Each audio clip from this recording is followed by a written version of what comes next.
Guaranteed, money in the bank, have never happened, okay?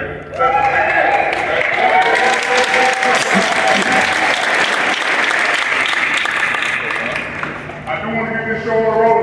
We have banquets tonight, a bunch of other stuff going on, but I want to say again, thank you for coming out, celebrate this thing with your former peers, your students, your families, daughters, sons, brothers, sisters.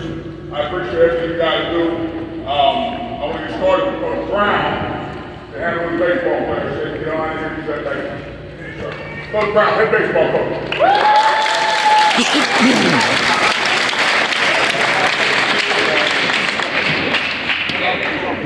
Actually, Simon has the banquet, but I have a coaches meeting that we have to go to. But first of all, I'm extremely lucky to have four guys up here.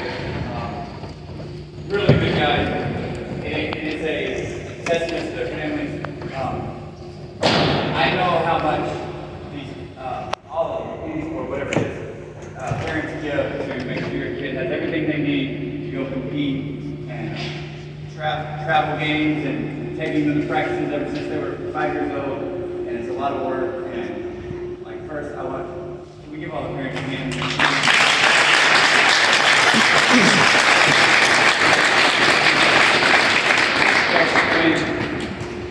It's easy for a coach when you've got four guys up here signing, obviously, right?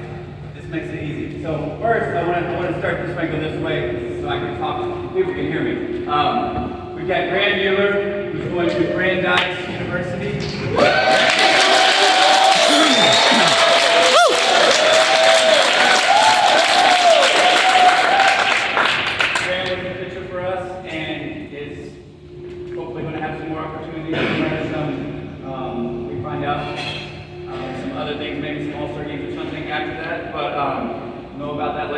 But great kid, worked hard, definitely made himself, gave himself an opportunity to play college baseball. I'm super proud.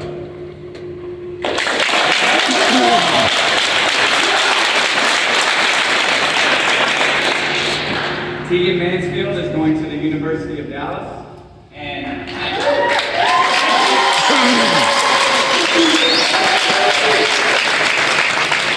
I know he had some choices, and we talked about some other places, and I was happy personally with the choice that he made. I think he made a great choice.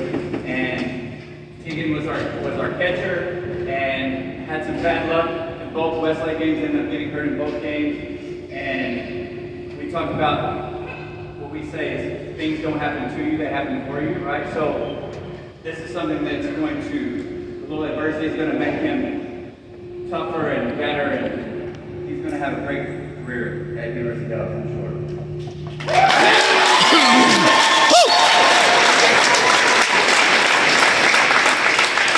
Douglas Malcolm, Allegheny College.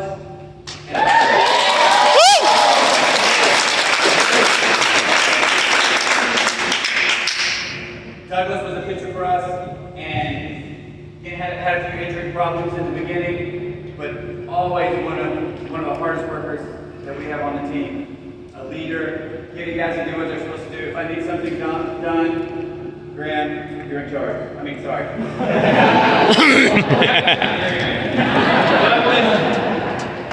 Get Graham to do what he's supposed to do. Get everybody to do what they're supposed to do. And I knew it would get done. And I'm really proud of this guy. And if you were like me, you had to ask, Allegheny is in Pennsylvania, correct? Pennsylvania. So, good luck with that weather, and I know this will be successful.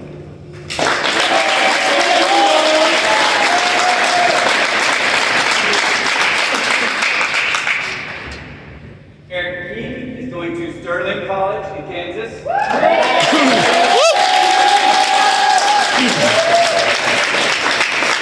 Eric was another pitcher for us, and we were really lucky. If you got to see our games, pitching was never an issue for us. We got it done on the mound for sure.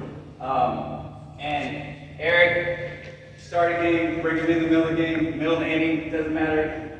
Always reliable, comes to throw strikes, gets outs, never says a word, just does everything he's supposed to do, right? The coach's dream. So, all of these guys. I want the younger guys in here. I hope that they inspire you to get up here with all of these kids and get celebrated too. And let's give everybody a hand. Thank you.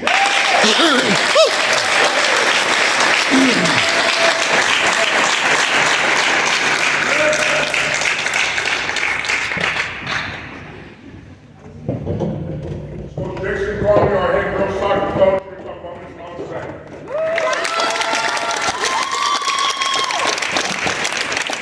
Hope you have an awesome day. She's going to attend Schreiner University.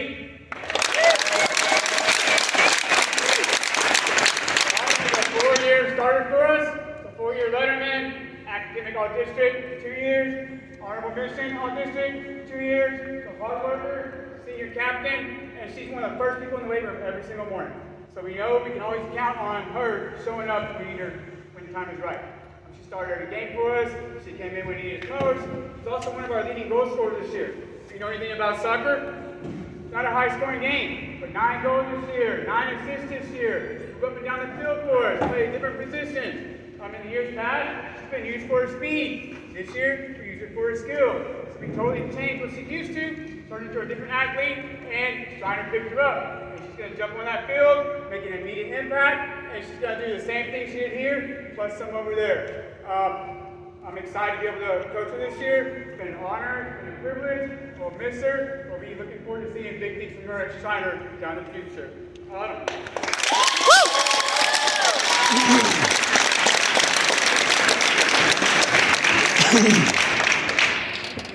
Before we hired Coach Barnley, I was the head girls soccer coach. Don't laugh at me. Listen now, so I was a JV coach 3 years ago. I was a varsity coach last year. Probably the hardest job of my life, but the most fulfilling job. Like I had more fun coaching ladies in soccer because frankly I knew nothing about it. Okay? All I knew was we had to work hard, we had to play hard, we had to be physical. That's what I knew. All summer, I made it optional for football players, to show up in the summer and work out. She and the rest of her crew showed up that first COVID summer every day in the summer and busted their tail. I'm talking about 20 girls every day, a bunch of them with a ton of football players out there. They came out there every day to care. I simply remember one day, because your junior year, your sophomore year, we wanted to play a whole bunch on varsity, didn't play as much as we wanted. And we were frustrated. I pulled my truck around because I wasn't supposed to be coaching, and they were practicing on the field, the girls were playing pickup. I pulled the truck over, I pulled over, and I said, Mom, come here. Flagged her over. I said, listen, like you have been to every single summer workout. Nobody made you do this. You want to do this, and for that, you're going to play here. You'll play for me because I trust you. And ever since that day, she hasn't dropped the ball once. She's done a great job. I'm very proud of her.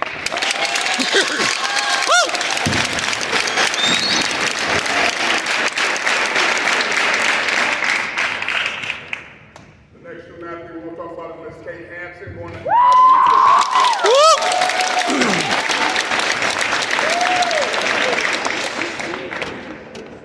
So 4 years ago, I was the head boys track coach. And didn't know who she was. I'll be honest, stopping at a track, I do a track meet. I'm in 2 track meets this year. I do a track meet for 3 years prior to this. I met Kate when she was doing her work as the chief of the yearbook staff. She was like an adult when she came to my office. Everybody came to knock on my door and come to the office and talk to us. She came to the office for the first time and kind of directed me around. And who's this person? Who's that person? I need this information, that information. To me, a very mature young lady and a stud on the track. Okay. Apparently, she came upon running track and running across country as an accident because she got hurt, broke her leg in middle school. I guess it's funny how things work. I was out to fall and break my leg and I started liking to run. You know what I mean? But Kate is absolutely stud to me. She does everything right. For a person at our school, at Austin High School, that should model others, model their peers, I think Kate does a tremendous job of doing so. Running, her academia, and life, she'll be a great success, and hopefully one day she'll hire me to work for her. Miss Katie Hamilton.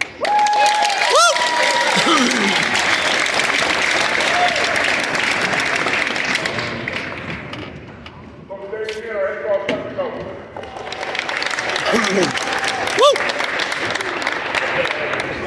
What also I'm on page, I think what Riley said is what probably, well, as an athlete, like Kate checks all the boxes, like what you want as a coach and an athlete. But having seen her in a lot of races, kind of what her really sets her apart is kind of what Riley mentioned. She is like composed, like competing, practicing and everything. And when she's racing the 800, which I think is her best event, it's that combination of being super competitive but also composed that just makes her like, really hard to beat. And, you know, it's, sometimes in 800, I mean, it is just running and you just lose your legs, but running at 800 is hard. It's a sprint and things you get boxed in, you get bumped around, and then one of me, Kate got knocked to the ground, she got up, and most people react by kind of freaking out. They go through all gas, and they don't leave anything to cross the line. Like, Moser, she had just kind of slowly work her way up, and then she's got the wheels, and if you're anywhere within 30 meters in front of her, she's got to be, she's probably 20, 30 yards behind. Saying the last place is one. And she does that in everything. It's amazing. So I think she's going to do really well.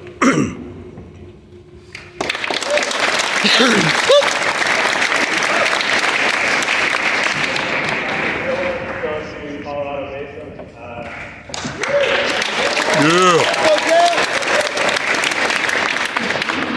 He's a runner who's progressed a lot since his freshman year. I coached his freshman year, but my sophomore year, I think my time is like a mile actually faster. And now he can beat you pretty easily. He is someone who is pretty kind of process oriented in his training. Like, he is not thrown off when he has a bad race. He just goes back to the training the next day, keeps on working on the things he needs to. He's good about taking care of the small stuff, like rolling and stretching, which is not something anybody really wants to do. But he does it, and he's getting better day by day. I don't think he's reached anywhere near his potential. He's going to Colorado Mesa, which is an up-and-coming program. Colorado, wonderful track, great team. They're moving up, so I think the guy is going to find a good home, and he's going to get a lot of faster. He's going to be helping the team a lot better.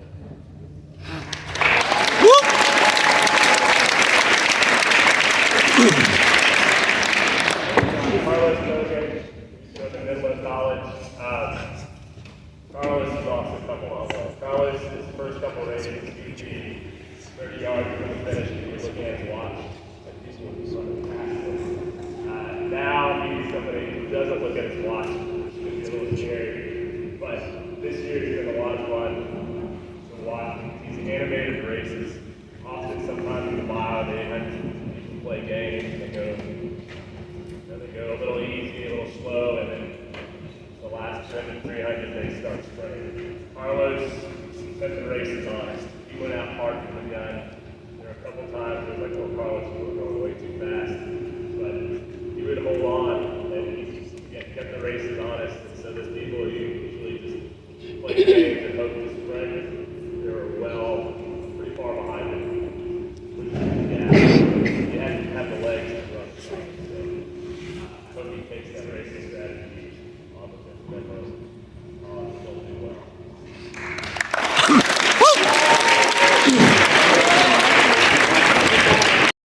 I think she's blessed in so many ways she doesn't know it.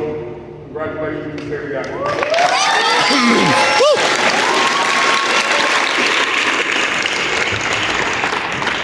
Mr. Ricky DeLeon.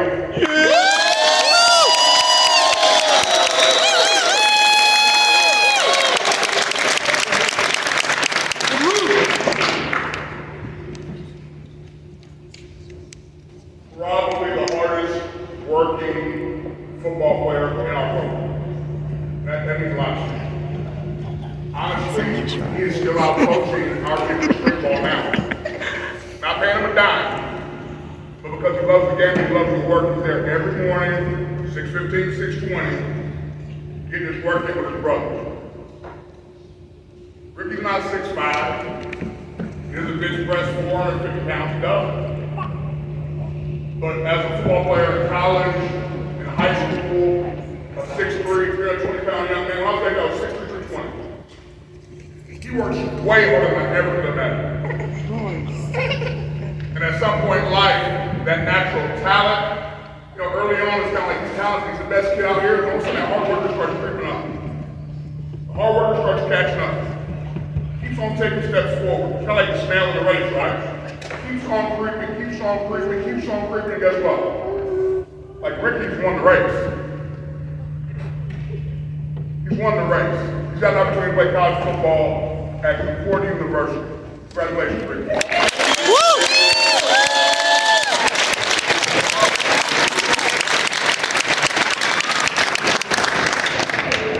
Mr. Michael Paulson, our wide receiver coach.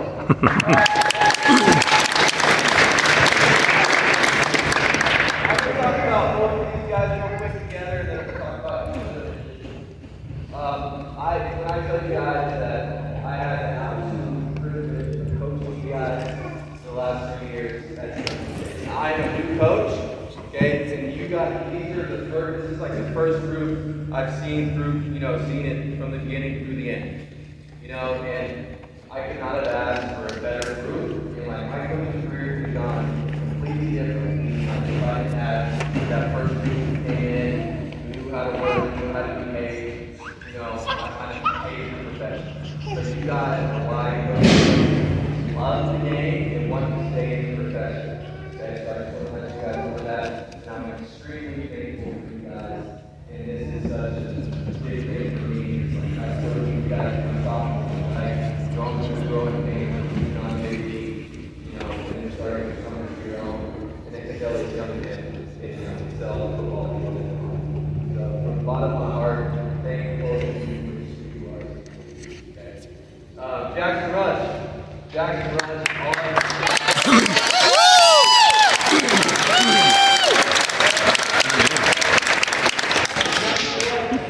He's got all the talent in the door and in the world, and I've always thought all he ever needed was a foot in the door. And you have got that foot in the door at an amazing university. And football can be whatever you want it to be, and you can make it whatever you want. You can take it all the way to the mountaintop. I truly believe that he's got the best skill out of any receiver that we've had here in the last 2 years. I think that's pretty damn good. So I expect to see you there, and I can't wait for your journey. And maybe I'll go to a game.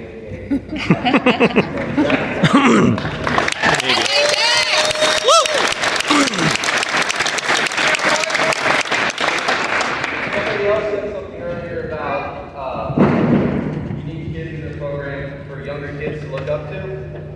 Josh is the kind of kid you need for adults to look up to. Okay? And I say that because many days throughout the week, Josh, when I'm ready to go home, I've been done with the day for hours. Josh is still sitting in the coach's office, doing work, studying, doing something. Okay? You see Josh, he's working out 7 days a week, and he makes you feel bad, right, for not doing the same thing. So he's the kind of person that I, as an adult, kind of look up to, and that says a lot for him being, a 17-year-old, 18-year-old young man. I look up to him as a person. So that's just who he is in a nutshell. His character. Washington Lee, a great university in Virginia. I could not be more excited for you as well. And yeah, that's it. Josh Garcia.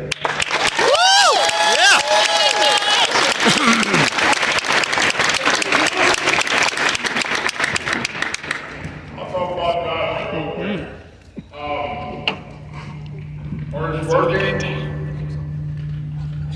my most versatile player in the world. Long snapper, short snapper, receiver, running back, plays some outside linebacker. Probably could have ran the ball and played some quarterback if he wanted to. We should have let him. I don't think we realized as a staff how much we missed him until we started spring ball. I believe that. Our snaps are horrible. They are. There's balls on the ground at times that was like, you know what, like we need a receiver to mature right now and kind of take charge of the group, and that's what he did for us. Like, I believe that. Coach Boston said somebody, a coach or a man to look up to. I hired a new offensive coordinator. He's been here almost 3 months. About 20 minutes ago, we had another conversation about this dude, and it was, you know, Coach Garcia. I said, who's Coach Garcia? I don't have a coach about it on my staff. He works in and out of our office. He goes to work out. He probably only has 1 class a day. He's brilliant. And he has like a desk in our office. So my offensive coordinator would say, good morning, Coach. Good afternoon, Coach. Like, that is not a coach, that's one of our kids. And I really don't think he believed me. We had this conversation just down the hall before it came up here. Another quick one. Late in the recruiting business, MIT came in on Josh Garcia. He called me for my advice. I've been coaching football for 23 years. I've probably got 35 to 40 kids I put in D1 colleges. Not one time have I ever even heard of an MIT recruiter. When he asked me what I thought about it, I said, shoot, I think everything about it. Like, I've never coached a kid that had the opportunity to go to MIT. So in order to get MIT, you have to take the test again and get a higher score, and you know, it's like 5 10 points. It's like, I want MIT, but I said, man, you can make any place you want to your own. So I think for a minute, we're pissed off about MIT. I believe it. At the end of the day, I think MIT is a grad school, just like Kate, hire me in a few years, you'll be making all the money, and I promise I'll work for you, I won't talk about it. Very proud of your coach. Give him a round of applause.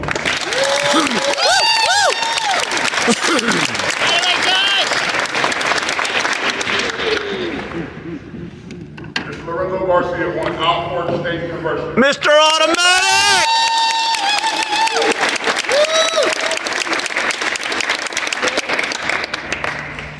Mr. Clutch, who's Clutch? In the past, our football program, we've thrown the ball a ton and we try to outscore people. That's kind of one thing we've done. And we would put LG in positions oftentimes where he wasn't supposed to have any success. I'll be honest, we didn't have another answer. Ball's on the 42-yard line, do we punt it? Do we go for it? Do we try to field it? Let's try to field it. Nailed it. Oh man, we're down by 50. We can't move the ball 1 yard. Let's try a field goal. There's no way you can make it. Nailed it. I'm not sure you missed 2 PATs in your career. Nailed it.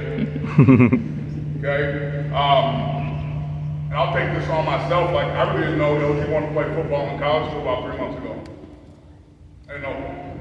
I learned about his wants to drink to play college ball at a soccer game. And like, I'm super excited to get the opportunity, man, because we were just behind the 8 ball. We didn't have time. I didn't have enough time to help you the way you needed help. You come off every single day. Coach, got anything? The coach come in? The coach come in? The coach come in? I'll tell you what happened. I'll tell you what happened. Listen, I've learned my lesson. Like, he's taught me a lesson. We've had 9 Division I colleges come through here in the last 2 days. We will bring recruiters through here every single day to make sure our programs understand it's a possibility to go play college football. I'll do that. But LG made me do that. Congratulations, LG.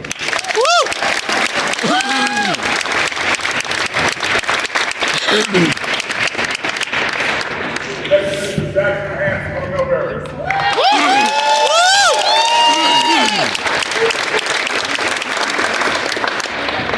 So just to echo something on Josh too. Josh is a football lacrosse guy, and you know, just everything that Coach Riley talked about. It's like it's triple lacrosse, same thing. You know, versatility. You know, he's played every position in lacrosse other than goalie in his 4 years here. And if we need him to do that, I think he's pretty good. He said, yeah, you need to play goalie, I'll play goalie. That's just kind of his personality, and that's just his commitment to our program and to his teammates. You know, again, each year something changed. We my coaching career that we had somebody halfway through the season to kind of step up and be another captain. You know, kind of just felt like at that point in the season, you know, he was all in on what we were doing, and he not only for himself, but for his teammates and for where we wanted to go. It just felt like, you know, having Josh being part of our leadership crew is really steps for us to get there. You know, I know that, you know, on the football side of things, you know, Washington Lee is a very successful program. They're high performing, and we're hopeful that maybe, you know, Josh can step on up a little lacrosse there too, if all allows. But on the football side of things, I'll say this, just from his being his coach on the lacrosse side, you know, we talk a lot about, you know, standing out by, you know, fitting it by, standing out by fitting it, right? He's going to just come in, do the work, and all of a sudden feel like, you know, we didn't notice it in the best way possible, right? So go and play college football, you kind of reset. You go play college sports in general, you reset, right? You're not a senior anymore. You're not getting all the accolades. You're not, you know, highly touted guy in day one. But after a week, after 2 weeks, after 3 weeks, he's just going to keep climbing that ladder because coach is going to say, man, he fits in here. He looks like the other guys that have had this success. They're doing these big things, and he's just going to be the next one to come. So it's a pleasure to coach Josh. I'm glad that he's continuing his athletic career, and again, hopefully he can play both. But he did a lot for our program this year, not only this year, but for the guys that are kind of coming up after the watch what he was able to do. It's just a huge success and a testament to Josh.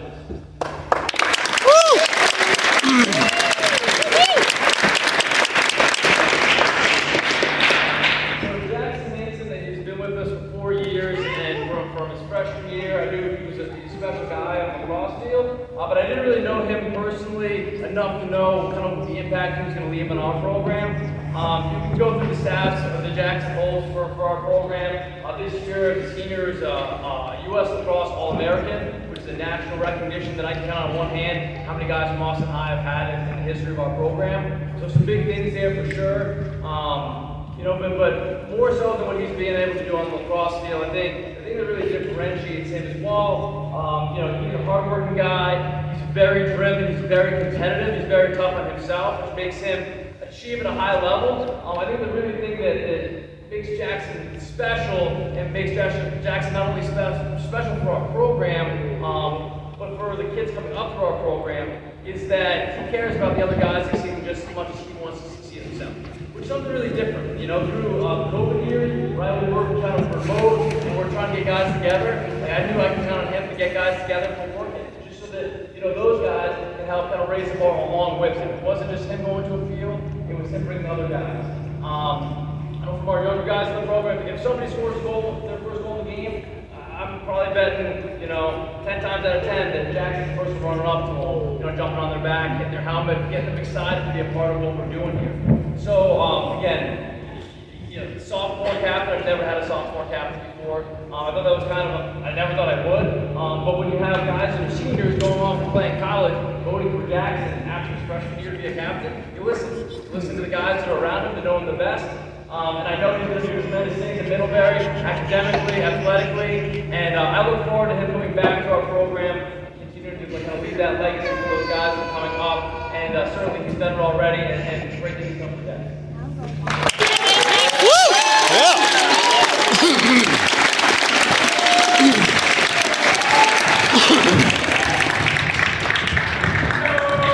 Lastly, Coach Calvin, here to talk about this other front cell. I gotta throw one thing about Josh too.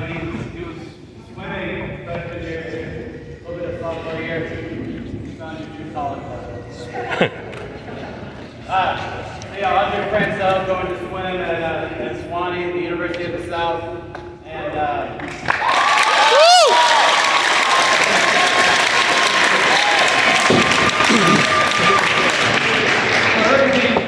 college level, you gotta appreciate her journey. It's all about journey. She was a little hesitant coming in, but she'd had some ups and downs with swimming, and then when she came freshman year, she wasn't sure about this whole thing, and justifiably, she saw her sister, who surprised her today, come and see all the hours, all the focus, all the sacrifices you need to put in to do this right for swimming, and so when she finally, ultimately, I think, decided that, you know, there's only two ways to do this, either not do it, because she's got the competitive spirit in her, competitive drive, So either not do it or be all in. And so she ultimately decided going all in. I want to see what I can do with this. And since she decided to do that, she's been going hard, going strong, and really we haven't seen her full potential yet. She's still learning how good she can be. She ended up, she's one of our high scorers, always on our best relays the last 2 or 3 years. So I'm really excited to see, and because she's doing it for herself, even though she has she's fueled by the tremendous support from her friends and family, her mom and dad, Marnie and Jeff. But she's doing it for herself, and so I think she's got that self-awareness, self-motivation, and self-discipline that really excited to see where she takes us. Like I said, she's still going up. She finished her last meet of her high school career with best times, lifetime best. 2 weeks later, she went lifetime best at the club meet. And so it's really hard to do that consistently with swimming. There's ups and downs. And so to see her still almost always making best times, she knows it's going to be fun to follow her career. So let's give her a round of applause.